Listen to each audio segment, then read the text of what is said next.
Guys welcome back to this channel. और इस video में हम बात करेंगे कि स्मोकिंग की वजह से खून की नलियों के कौन कौन से रोग रह सकते हैं और कैसे रह सकते हैं। तो उसमें पहला है स्मोकिंग की वजह से एथेरोस्क्लेरोसिस। नाउ एथेरोस्क्लेरोसिस क्या होता है? तो एथेरोस्क्लेरोसिस मतलब कि जो धमनियाँ रहती है हमारी खून की नलियों में, यहाँ पे क्या रहता है कि फैट का जमना। अच्छा खून, साफ खून को ले जाने वाली नलियाँ होती है, उसमें फैट जम जाता है। अभी स्मोकिंग इसमें क्या रोल प्ले करता है? तो स्मोकिंग क्या करता है कि जो नॉर्मली क्या रहता है कि खून में कोलेस्ट्रॉल और फैट है वो सब बहते हैं, वो मूव करते हैं, ओके। बट स्मोकिंग करते हो आप तो उसकी वजह से क्या रहेगा कि वो जो कोलेस्ट्रॉल है, फैट है, वो सब उसकी मूवमेंट जो है वो कम हो जाती है और वो फिर जो खून की नलियाँ है उसमें फिर ऐसे एक जगह पे इकट्ठा होते हैं स्मोकिंग की वजह से। खून की नलियों में कोलेस्ट्रॉल है, देन फैट है, वो सब जम जाते हैं और उसकी वजह से जो रोग होता है खून की नलियों का उसको बोलते हैं एथेरोस्क्लेरोसिस। तो उसकी वजह से बाद में क्या रहता है कि हार्ट डिजीज़ रहते हैं, हार्ट अटैक की कंडीशन बन सकती है, तो ये सब रह सकता है। अब आगे डिस्कस करते हैं कि स्मोकिंग की वजह से PAD और PVD डिजीज़ होना, मतलब कि पेरिफेरल आर्टेरियल डिजीज़ या फिर पेरिफेरल वास्कुलर डिजीज़ होना, ये पैरों की या फिर हाथ और पैरों की जो खून की नलियाँ है इसमें होने वाले रोग है। तो यहाँ पे क्या रहता है कि स्मोकिंग करते हो तो स्मोकिंग में निकोटीन और कार्बन मोनोऑक्साइड रहता है। उसमें जो निकोटीन होता है वो खून की नलियों को कंस्ट्रिक्ट करता है, मतलब कि खून की नलियाँ जो है उनको संकुचित करता है, उनको पतला बनाता है। तो उसकी वजह से क्या रहेगा कि पेरिफेरल आर्टेरियल डिजीज़ और पेरिफेरल वास्कुलर डिजीज़ में क्या रहता है कि जो नीचे के हिस्से में पैरों के या फिर हाथों के नीचे के हिस्से में, एंड के हिस्से में खून नहीं पहुंचता, तो उसकी वजह से क्या रहेगा कि वो जो भाग है वो सड़ सकता है। और आपको बता दूं कि अगर कोई भाग सड़ जाता है, नेक्रोसिस हो जाता है उसका, तो फिर वापस से वो ऐसे नॉर्मल टिश्यू में कन्वर्ट नहीं होता, ओके। उसको फिर आपको काट के निकालना ही रहता है। आगे डिस्कस करें तो स्मोकिंग की वजह से और भी खून की नलियों के रोग रह सकते हैं, जिसमें हमने आगे के वीडियो में डिस्कस किया था। एन्यूरिज्म है, देन रेनॉल्ड डिजीज़ है, तो ये सब आप देख सकते हो, मेरी चैनल पे मिल जाएंगे आपको। उसके अलावा देखें तो इसमें बर्गर डिजीज़ भी हो सकता है। नाउ बर्गर डिजीज़ क्या होता है? तो बर्गर डिजीज़ को बोलते हैं थ्रोम्बोएंजाइटिस ऑब्लिटरेंस।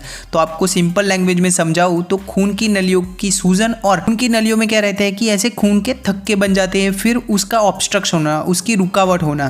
तो बाद में भी आप बर्गर डिजीज़ में भी यहाँ पे हाथ है, देन पैर की उंगलियां है, ये सब काटनी पड़ सकती है क्योंकि वो भी सड़ सकती है। उसके अलावा देखें तो यहाँ पे अगर आप में डायबिटिक फुट अल्सर पहले से ही है, मतलब कि डायबिटीज़ गैंग्रीन बन गया है, आप में डायबिटीज़ की वजह से ऐसे पैर के अंदर अल्सर बन गया है और वो भी अच्छे से मैनेज नहीं हो रहा, तो उस कंडीशन में भी आपको स्मोकिंग नहीं करनी है, क्योंकि ये तो बहुत ही मतलब यहाँ पे क्या रहता है कि डायबिटीज़ फुट अल्सर में क्या रहता है कि पहले से ही वहाँ पे खून, तो एक तो खून अच्छे से उसको सप्लाई नहीं हो रहा, तो उसकी वजह से वो जो है वो अच्छे से हील नहीं हो रहा। और आप अगर उसमें भी स्मोकिंग करोगे तो उसकी वजह से क्या रहेगा कि खून की नलियाँ और कंस्ट्रिक्ट होगी और संकुचित होगी, तो उसकी वजह से आप में वो आगे भी सड़ सकता है, ओके। वो उसमें फिर सड़ सकता है और फिर बाद में उसको काटना रह सकता है।